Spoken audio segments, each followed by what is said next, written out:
It's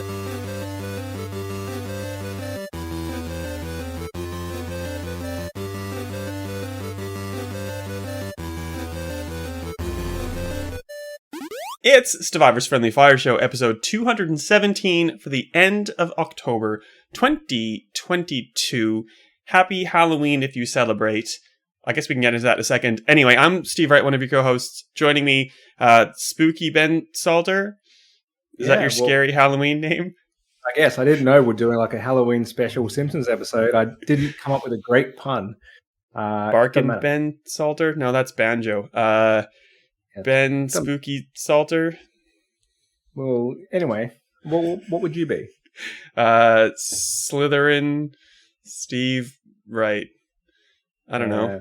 I don't know. We've done a good job with that. It doesn't matter. We don't really celebrate Halloween in this Maybe country. I should have talked about this with you before we got on the air, but we didn't. So we actually got like one pack of lollies or candy if you're an American listener last year, and no kids came by. But we don't really live in we do live on a pretty main street, but like at the end of it, so not that many people walk past. But I don't think a lot of Australians do Halloween. No. Like Canadians absolutely did. And it was dumb because it was by the time this because I'm 7 million years old then. By the time Halloween rolled around in Saskatoon, Saskatchewan, it was like already snow on the ground and maybe like minus 15. So every Halloween costume you had as a kid was like the Michelin Man or like what they're like fat Batman. So you could fit a Batman suit over like your winter clothes. So it never worked very well, but I definitely trick-or-treated all the time and got just bucket loads of candy. No razor blades and like toffee apples or anything, just like chocolate bars and stuff, like the good kind of candy. So a good deal. That's like people are so against it here just on the basis of that's an American thing. But like you get free stuff. Like it sounds like a great deal as a kid. But yeah, we were never allowed to do it because it's like was a non thing. You can't do that. That's not an Australian thing. And I moved when I was 20, so I managed to get into like the late teens of like just like what's your costume? I don't know, like just sexy slutty Batman instead of having like winter clothes underneath your Batman suit. You just had like a midriff Batman top on, so you could show your belly button. Or like I don't even know why, but you know that's where Halloween tends to go for some reason. And then okay. So maybe you're lucky you didn't have all of the Halloween. I don't know. Yeah. Anyway. Well, that's what we've got. We're Halloween chat. The only other thing worth mentioning that came to mind is Riot Games has acquired Wargaming Sydney. So they basically put on a Riot Sydney costume that they'll wear for the rest of their lives. That would have been good. We could have had that. We'll just workshop that in post. But yes, I'd forgotten that Wargaming Sydney was a thing until this came up. And then I remembered that they're like one of our bigger, as in Australia's biggest development studios. So kind of interesting that that's happened. And hopefully Riot doesn't downsize or anything. Well, interesting and lame, maybe at the same time. Like, it's not like they created World of Warships or World of Tanks or anything. They're just like a support studio for the most part. And like that's not changing. They're just going to support League of Legends and whatever Riot is doing. The weird thing that I still like, it's weird because it's like they're changing to Riot Sydney and the development team is Riot Games, but there's a publishing side which will stay Wargaming. So it's like an almost acquisition. It's like a 90% acquisition of the studio or the space or the people. Like I guess like it makes sense when you think about it, but it's just weird being like, okay, you guys are still Wargaming and you guys are Riot. But I suppose they don't want that bit, so fair enough. Anyway, good luck to them because we have so few developers of that size. I don't even know if we have any that are bigger, really. So hopefully probably like Sledgehammer, maybe in Melbourne.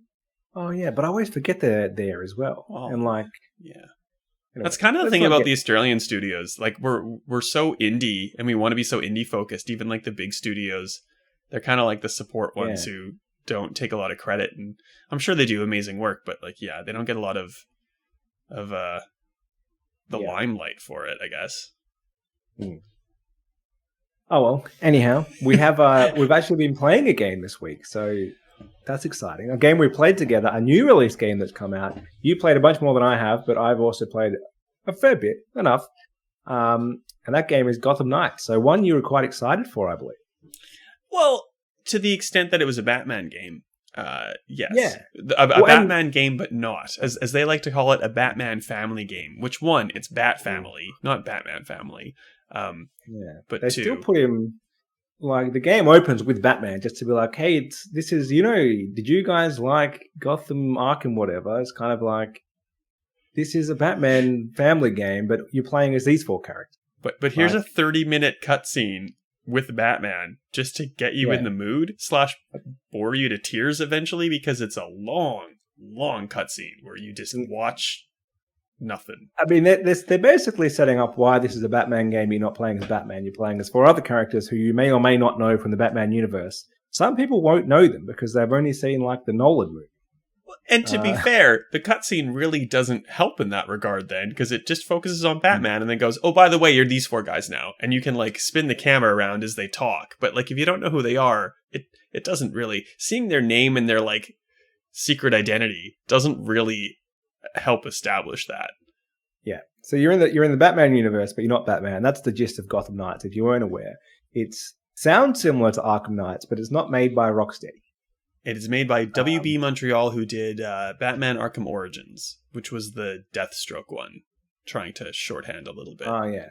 That one was still decent, but it's the forgotten one. If people talk about the Arkham games, that's the one they forget. Yes, so... Asylum City Night is the core Rocksteady trilogy, and I think Arkham Origins came out between City and Night, if I'm recalling correctly. And it was like competent, but like they didn't try anything really new or different. And they're not really trying anything new or different in this one. It's like the easiest way to describe it, I think, is like it's a unnecessarily co-op game that was going to be something completely different and got like clawed back to whatever it's become, to the point where there's like all these weird gear systems and level numbers and all this stuff that like floats around you at all times, but is essentially superfluous and doesn't really matter until like the 1 or 2 points when it does matter, and just becomes frustrating. Like uses combat that is different from Arkham, but close enough to try to be like reminiscent of Arkham, but doesn't do it in a good way. And then all the problems I was describing before, where like it's like a single player game at its heart that's like sort of tuned for co-op, like all those problems kind of infect all of the other systems in ways that are mostly annoying. Yeah. Has that been your experience thus far? That's how I would describe it, as that. And also it's kind of like they've clearly, since the last Arkham game came out, Spider-Man's been a thing, and it's been a massive hit with 1.5 games now, another one on the way. And you can kind of see the influence. They've tried to tweak kind of the Batman gameplay from the Arkham games with a bit of the Spider-Man. So how you move around the city, you showed me with Nightwing, you can flying Nimbus glider around the whole place. I've been mostly playing as Batgirl. And so you kind of just like hook shot grapple gun your way around, which is basically like web slinging without the swinging. It's kind of like the grapple just pulls you along. So it's a little bit slower, but because I play so much Spider-Man, that's how I want to move around. And you kind of climb up the buildings in a similar way, just a bit slower. And then the combat's kind of similar to Spider-Man. I would say it's close to that in the Arkham games because it's less stealth-based. Like there's a little bit of stealth, but then at some point it just throws you in. It's like, now beat up these 10 guys, just mashing whatever. But it's nowhere near as good as Spider-Man. It's nowhere near as good as the Arkham games. Yeah. It reminds me of like the mid-series Assassin's Creed, like the guys wait their turn around you and you just kind of mash attack. Until they don't, though. But sorry, finish. Well, so to wrap that up, it's kind of like you saying, can we get Spider-Man or can we get Arkham Knight? And Mum saying, we've got Spider-Man at home. And then Spider-Man at home is Gotham Knights. It's just not the same thing. And it's not quite what I wanted. I can see where it's been influenced, but it's very like D-grade attempt at that type of game, plus co-op for some reason. Yeah, like the combat has the same sort of prompts that like Arkham does. And like Arkham heavily influenced Spider-Man, which heavily influenced, I guess, in a way, this game. But like it's annoying because it just at points you just have goon after goon after goon after you, and when there's like 10 people to manage, you can't actually manage a crowd like you can in Arkham. Arkham is really good at giving you all the visual stimuli you need at any point without having to spin the camera around like a madman to know when you need to like do the normal counter or a dodge or like the whole dodge and flip over a person. And like there's things that it throws at you, but you always know, or you might have to refresh yourself at least, but like there's always a immediate counter that you can have to still be in like that free flow combat state. And like half the time when I get hit in this game, it's because of a cheap shot, because someone like launches themselves across like the entirety of Gotham City to hit me, and I just don't have any way to know what's happening. There are some like counters where it's like denoted by a red circle or like a red flashing thing, because there's kind of two different hit states. Where like if you don't have a momentum move and your momentum meter built up to use, like you just get hit, or you just have to dodge and kind of like break all the flow of the combo that you're trying to do. Not that there's a combo counter, but like there is like a combo in a sense of you want to keep delivering hits to be able to dispatch people quicker. It's like a poor man's everything, and something that I didn't want to say, but we were playing co-op earlier, and you mentioned this game, and I've been talking to David Smith from Kotaku quite a bit, and I can't remember because we've been talking for so long who mentioned it first, but like we got onto the topic of like this just feels like a bad Avengers, to the point where like it seems like Avengers probably scared WB Montreal to kind of like claw back some of the stuff, but like they didn't remove it from the game entirely. So like you mentioned it, and like it's hard, like David gets credit for all this stuff too, because I'm not sure who started talking about it first, but like it's hard not to think about those connections. Just be like, ooh, like the game that could have been, or like didn't hit any height that it should have. It feels more single player focused than Avengers did, and I think that's definitely in its favor, in that you can just ignore the whole co-op stuff. But the way that the characters interact in cutscenes, whether you're playing co-op or whether you're just playing single player, and they only talk to each other in random situations, like in cutscenes, basically, when you're back, basically your hub area. And then otherwise it's all over like walkie-talkie, essentially, which is a common thing for superhero games, but they just feel a bit removed from you. And so even when we went to play co-op, it kind of felt like we're still just happen to be in the same world, but we're not really playing the same mission. Like, to its credit, you can get pretty far apart, and you can, like, a lot of co-op games don't allow that. But it also made it challenging because we ended up too far apart, and there's like a super obvious thing that if one of us has picked a mission and we're going to follow that mission, both of you should better see where to go. And that wasn't the case. We had to like follow the other player to see where to go until it eventually kind of recognizes that's what you want to do. And it then pops up on screen what to do. Yeah. Like basic stuff like that, which you would expect in a co-op game, missing. But then on the other hand, at least we could play it. Like we played a mission which you instigated, which I didn't have yet. Like it wasn't in my game to go play. I could play it. I seem to get the recognition that I've completed it. It's now on my case files, and I think I saved having done it, and I won't have to do it again, which is great because there's so often we play these co-op games and it's kind of like host does something, support player can't really influence anything. Why am I there? Yeah.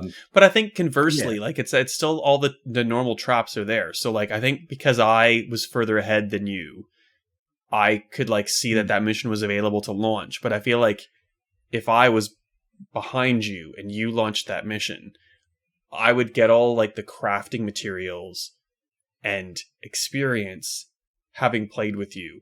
But I don't think in my game I would have that mission complete. So it's like that weird thing of like you get some progression, but you don't get a whole bunch of progression. But then if I go and play that mission, and I'll have to finish it, like all the stuff, like all the chests and things that I could open are already open. So I'm kind of getting penalized in a way for being the not host of the co-op thing, which like I just don't understand why that's the case. Like I should just get to open all the chests all the times and get like extra incentive to just, be playing with you.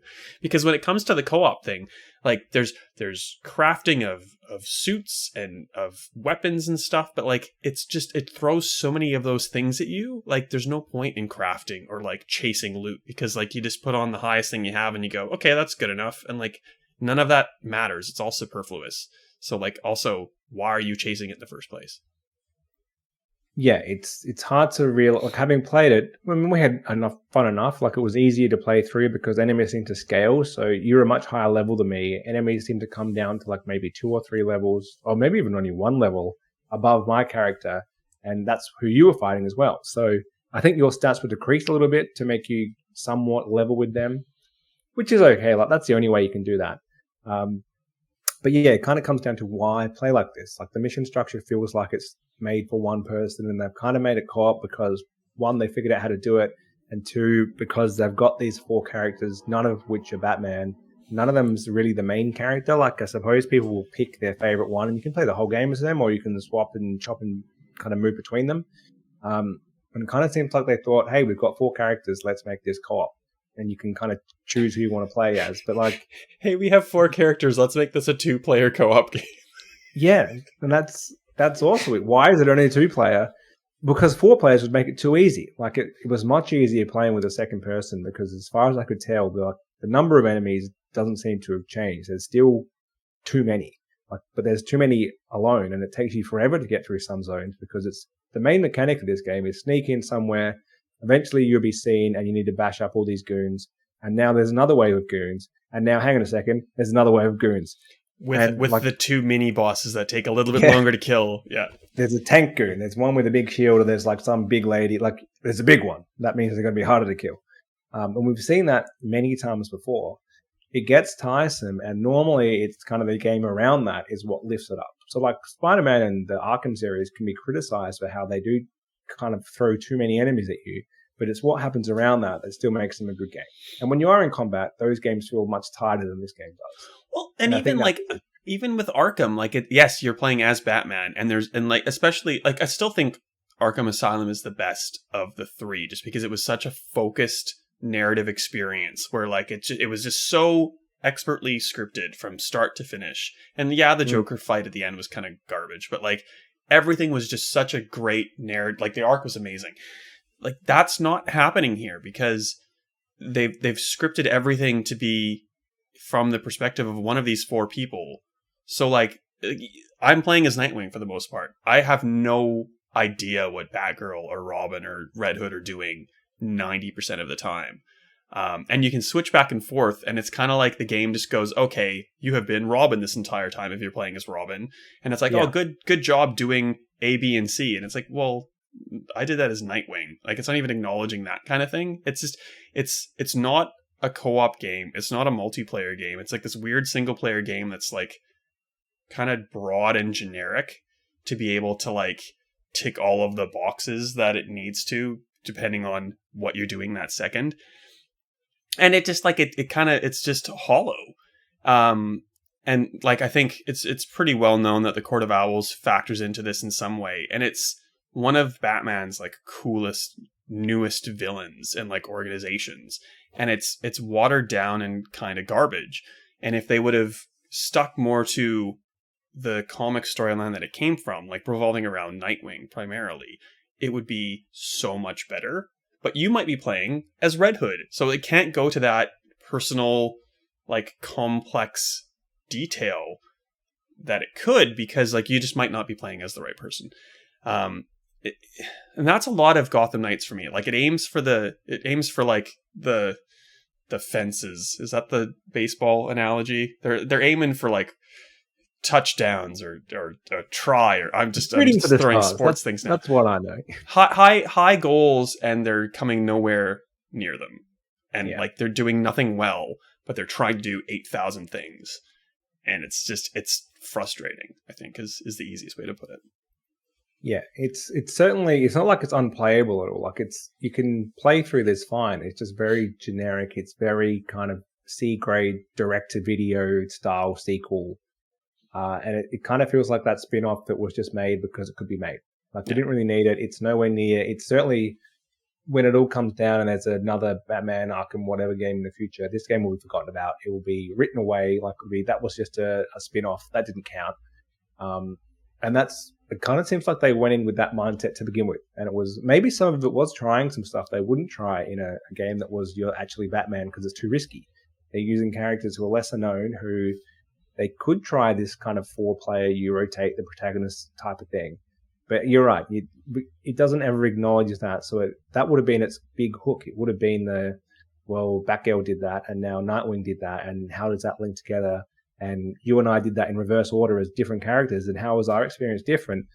super hard to do. Like, that's not easy. But it kind of seems like maybe that was there at some point and it just got given up on. And the gameplay loop is so tedious. Like, the crafting stuff, like, again, is completely unnecessary. But there's like Lucius Fox will sit on the top of a building and give you challenges to craft things. And I think there was a stint there where I went through, like, because he's like, craft a suit and craft a weapon, or craft 2 suits and craft 2 weapons, or craft 2 melee weapons and craft 2 weapons. I went through like 10 iterations of different challenge sets because I had enough materials, because I didn't bother crafting, where I just stood in front of him, did like the 4 crafting things that I had to do to fill that challenge obligation. And then he just issued me a new set. And it's like this weird like Destiny mechanic where like you're supposed to go and do this grind, but I could do like 10 levels of this system just because I didn't care. And the rewards are silly. Nightwing has this cool glider that you don't like. I've never used the bat cycle unless I've been forced to as part of a mission. And I hardly ever use like the grapple to get around, because like the glider I can get from the very bottom of Gotham to the very top of Gotham. I can cross like oceans and not have to worry about bridges. Like, I don't need anything else. Play as Nightwing if that's interesting to you, because it's just so much easier to traverse around the world. But there was like these weird time trials, kind of like the AR challenges in Arkham, where I'm like, oh, I must do these. And I stopped doing them because I realized the only thing I was getting out of accomplishing like a success in the glider challenges was a different paint job for the bat cycle that I never drove, because I never needed to, because I had the glider. Like, this, all these systems are here trying to make you do busy work, but they're all unnecessary. And that's frustrating. So I'd rather have a narrative, tight, focused experience. It kind of makes me worried about what we're going to get from the Suicide Squad, the proper Arkham sequel from Rocksteady, because it's sort of in the same kind of vein of like a group of heroes, and you can pick the one you want, and you can play in co-op, and it's like an open world thing. And like, I think I just want more direction. I don't want this like weird playground that they want me to play in for months and weeks and years that I'll probably like get through the main story of and not want to finish. And sorry, I know I'm rambling, but the point of this whole 4-player thing is, oh, like, you've experienced it as Nightwing. Maybe you want to see how Batgirl did. And if the gameplay loop was exciting enough and there was enough variety, maybe I would. But I have no interest because it's boring as hell. Yeah, that's nothing more to add than that. You've pretty much nailed it. It's hard to keep going after you played too much of the goon mashing simulator of 2022, but it's kind of how games like that were in 2012. Like, it feels super outdated. I think that's my biggest problem with it. It's very repetitive, yes, and the combat loop is not great, but it just feels clunky the whole time. Yeah. And part of that might be the fact that it is a 30 frames per second game. So that was the biggest uproar about this game. Nothing to do with the game itself. It was the fact that it's current gen only, so it's not cross gen. But there's no performance and visual mode. It's 30 frames per second only. We do have to admit, playing it before in co-op, it went down to what I'm going to assume, because I could count the frames, maybe 2 frames a second for about 20 seconds. I thought the console was going to crash. And I don't know if it's because we got too far apart, or because we're going too far, or because I was on the bat cycle and you were on the glider. But I haven't seen a game do that generation. I haven't seen a game do that since maybe like PS3 days. Like, it was, yeah, well, maybe even like N64 days. Like, it was chugging. And it eventually caught up and it played again. So when this kind of uproar is happening, I didn't think 30 frames would matter that much for this style of game, but it's probably not about the game itself. It's probably more about this generation, generally speaking. And yeah, like, I never had that dropout, which was weird. Like, I saw you kind of doing that, when you're playing a multiplayer game and the connection's not great. Yeah. Like, someone on the left, like, just teleport to the right kind of thing. You're not losing frames, but you're losing the frames of like the opponent on the screen or something. Yeah. But yeah, like, I don't feel the need to be playing in co-op anyway.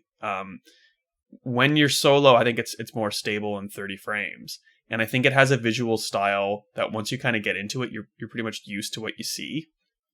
So I'm not too concerned about it being 60 frames or anything like that. And like the combat doesn't require finesse. Like, like a frame or two isn't gonna change the outcome of how something works. But like it matters to some people, and they've dropped last gen to try to give you the best experience. Like that's one of the quotes, like this is only current gen because we want to give you the best experience. Well, I think, giving you the option to sacrifice some resolution for 60 frames is pretty standard at this point. So I get why people are mad.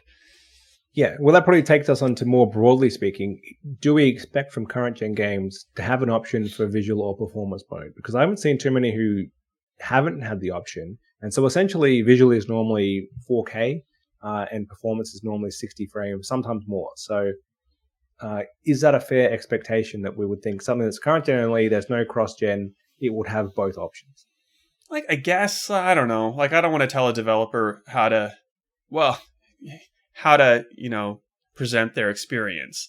I wouldn't be surprised if we get like a 60 frames patch for this game. And then that's not, like the developer's intent or will. It's just like we didn't have time to do it before the game came out kind of thing. So like, I don't want that to be a pass, but like if you want it to be 60 frames and this, great. If you want to give me the option, great. Like, I don't know, like all these games, I think they give you the option because it's personal preference and the hardware is not strong enough to do A or B. So they're like, do A or B and pick your poison. So like, I think I'm more of a frames person, I think, than a resolution person, but also like, I also don't care playing Gotham Knights. So I don't know. I'm not answering your question basically. What about you? Fine. Well, so you've answered that part. So I would agree. I normally always pick performance mode. Because I think the frames make all the difference. And normally what it is it's normally 60 and it's normally pretty close, if not a locked 60, and a dynamic resolution. So maybe you hit 4K sometimes and maybe it goes down to 1440p. I don't really notice that. I think that's the sweet spot. I think sometimes you lose a little bit of visual clarity. So something like Ratchet and Clank, I know people were saying you're better off playing in the quality mode because you're getting that like super animated Pixar style 4K, and that type of game doesn't really matter as long as it's like a lock 30 is fine. But as you say, like quite often, and I think people forget this, these modes are added post launch. So I think it's common for those two to be there at launch, but then like Spider-Man got its 40 frames, I think, mode. A bunch of games get like a ray tracing on off mode. Now that's what I would always cut. Whenever there's do you want the ray tracing on for whatever hit you're going to take for that? No. So I don't think it ever adds anything that's better than what it's taking away. So if it's like, you can have ray tracing, but it's only in 1080, or you can have ray tracing, but it's only 30 frames. No. Like ray tracing's the cherry on top, the very last thing that I think's worth it. And it's way too taxing. Like I don't think it's ever really worth it if it was for free and as in it's not taking away anything else, sure. But otherwise, I think that's what I always cut. I think the weird thing is a lot of people used to buy a console because you had this thing that could do exactly what it was supposed to, and you didn't have to tweak with it. You didn't have to like have any sort of technical knowledge to do A, B, or C. And if you did want to play around with resolution and frame rate and this, that, and the other, you got a PC. And now like there's this weird kind of merger or blend where like I kind of would just be happy on a console just being like, tell me what the best thing is for this and just do it. Yeah.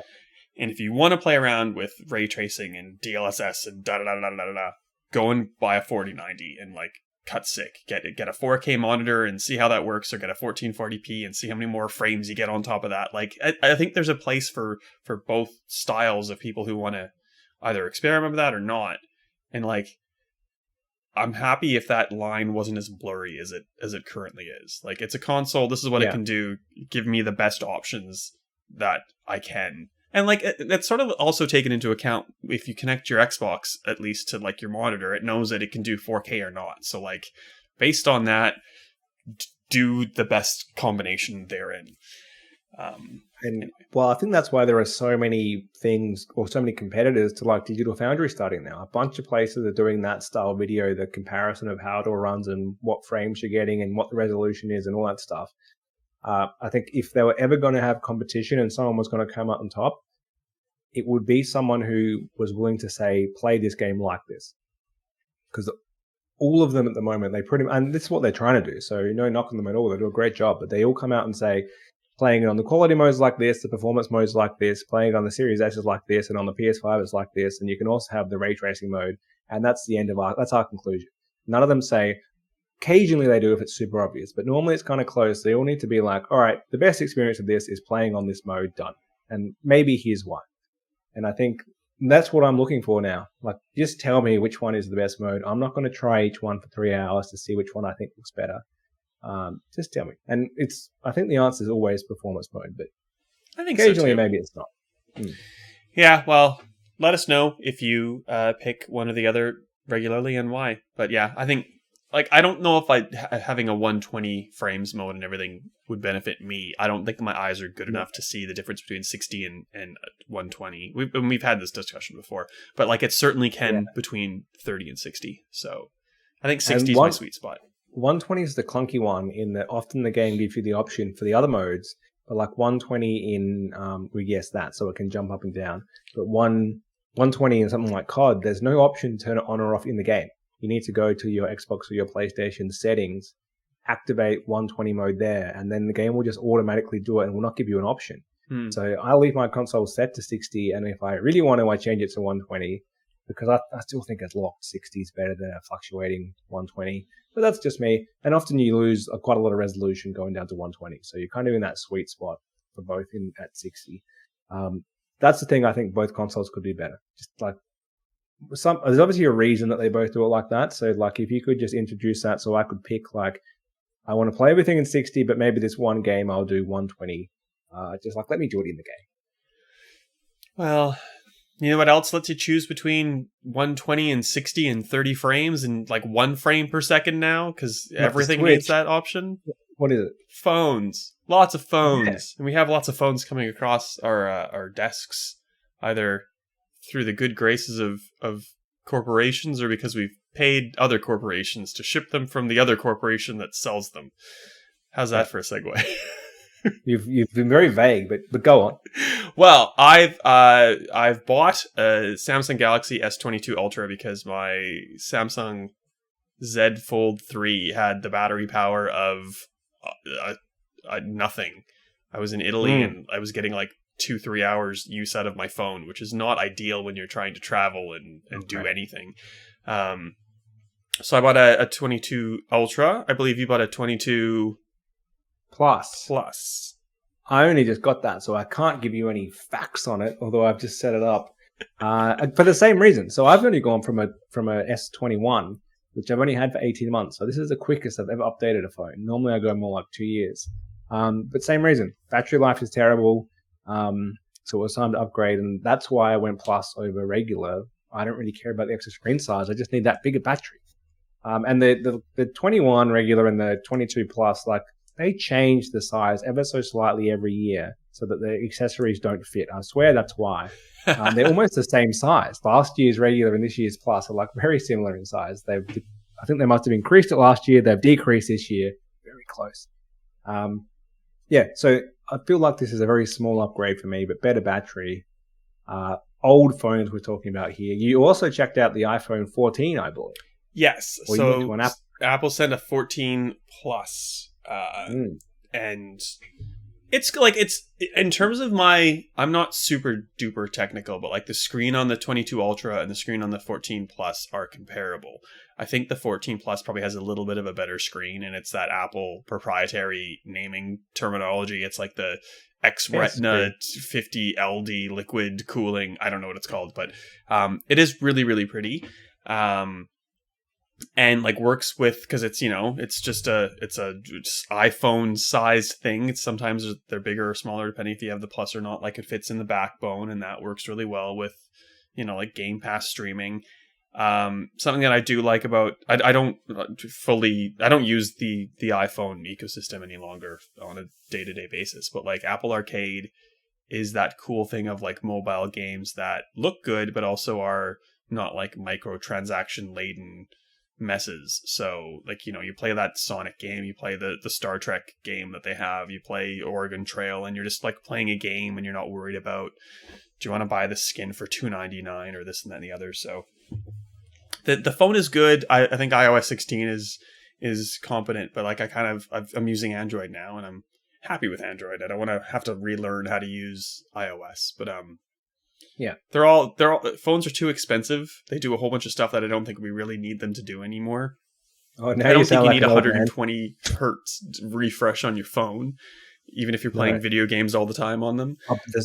Well, you know what? It probably makes more of a difference on your phone than in a game because it just scrolls smoother. Like, Yeah, but and it also think about the scrolling you not do. destroys your battery, but it'll drain your battery a lot I've heard more. it. So I lock mine to 60, Ooh. regardless of Yeah, phone platform. you did sound ancient. Then phones these days do too much. Why don't I just call someone? But I do think that so phone, like each upgrade feels way more incremental than it used to. It used to feel like a big jump. Maybe not every year. Like Apple used to do the S series, which was like the things that went wrong last year were fixed, but it's not a big upgrade. And then the next one would be a big upgrade. But they all kind of feel like it's a small step. And in some ways, it's a step back each year. Like some things go forward, some features go backwards. And it doesn't, like, if you think about getting a phone in 2011 versus 2014, like there'd be huge differences in that. And it would feel like a massive jump and worthwhile.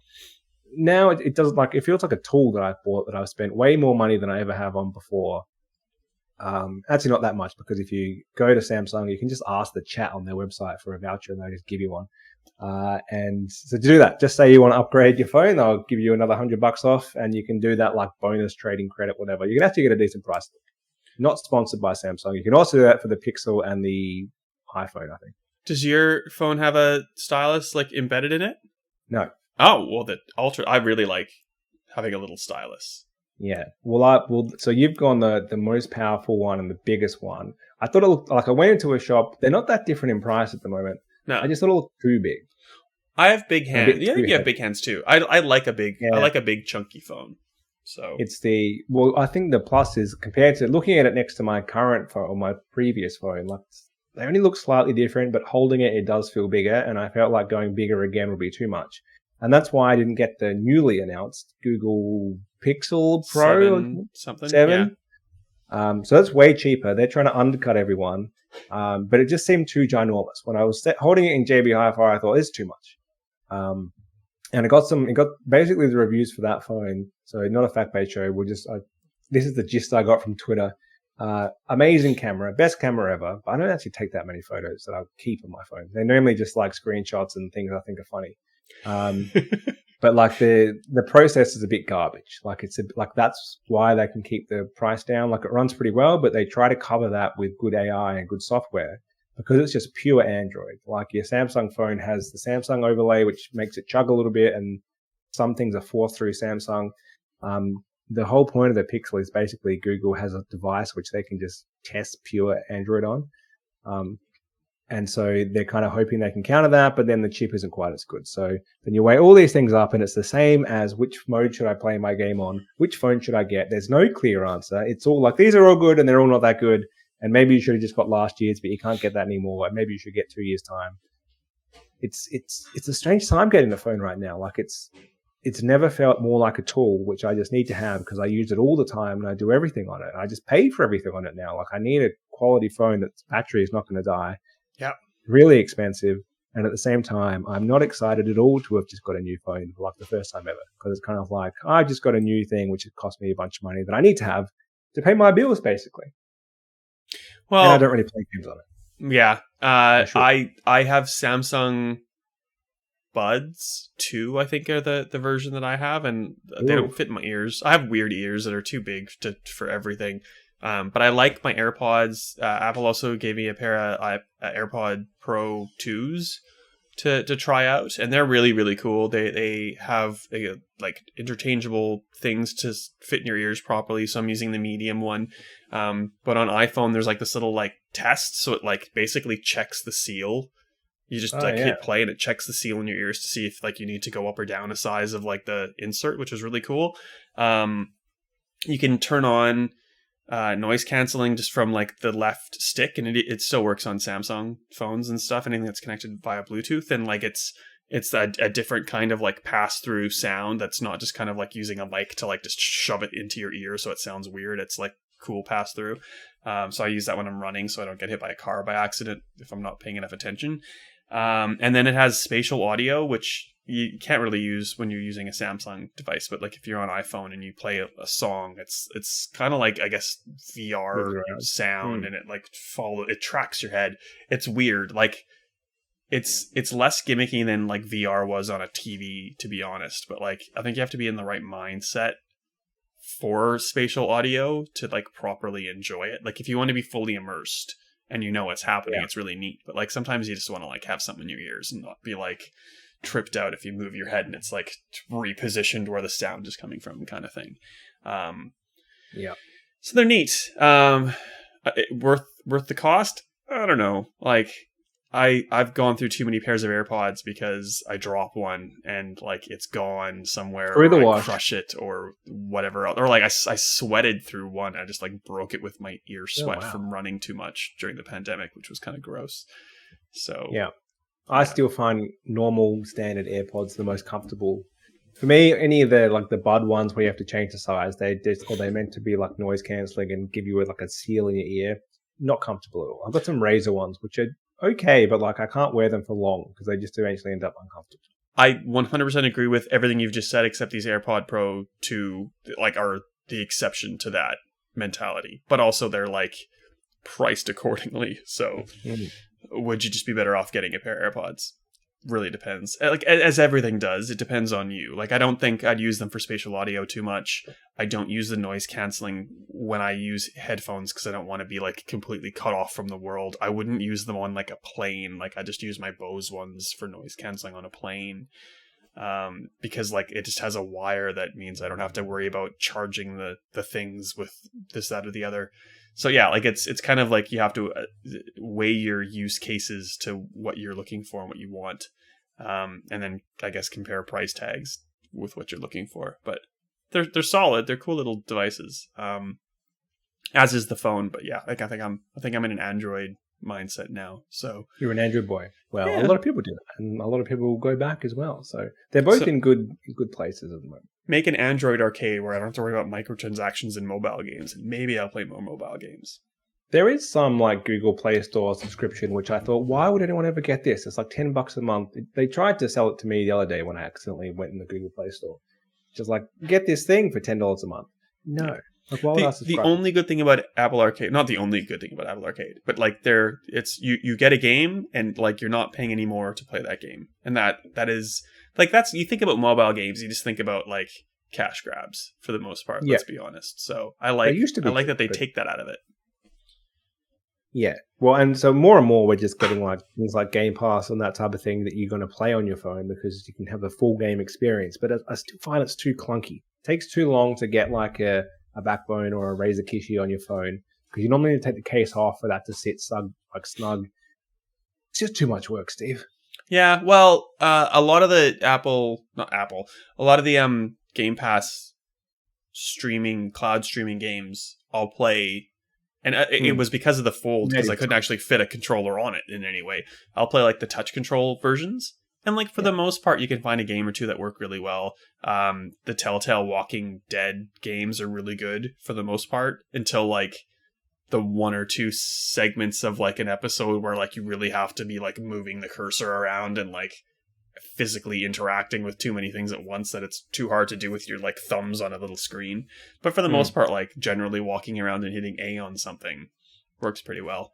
But yeah, like if I'm going to play a game, I probably want to use a controller, and that means I'll probably not play on a phone, to be honest. So yeah, phone gaming changed a lot. And I feel like the ones that go viral is like the old ladies who still play Candy Crush, and then you've got someone's playing Wordle. Like that's, if I see people on trains playing or a bus playing a game, that's what they're playing. It's one of those two type of things. You don't really see people playing like an in-depth mobile game anymore. I saw some guy on his Switch the other day, and I thought that's weird. Like you don't normally see people actually like on public transport playing a Switch. It's too massive. So yeah. People just like flicking through Instagram. That's all you do these days. Get some games on your phone, people, and play that. Even though I don't do it. Life. The game of social media life. Yeah. Well, on that note, how do we find you on social media, Ben? You can find me on Twitter at Ben_Salter, tweeting about how much I've dropped off Gotham Knights, probably. And yourself? Well, yeah, same. SRightAU, come say hi, tell me how wrong I am about the Batman game, even though I'm completely right and it's not great. Anyway, cool. Yeah. We've been pretty negative. The last 2 episodes about the games we've been playing have not quite lived up to our expectations. So we're going to be back next week, and we're hopefully going to have enjoyed some games we've been playing. I feel like we've earned it. There's hope. See you next week. See you then.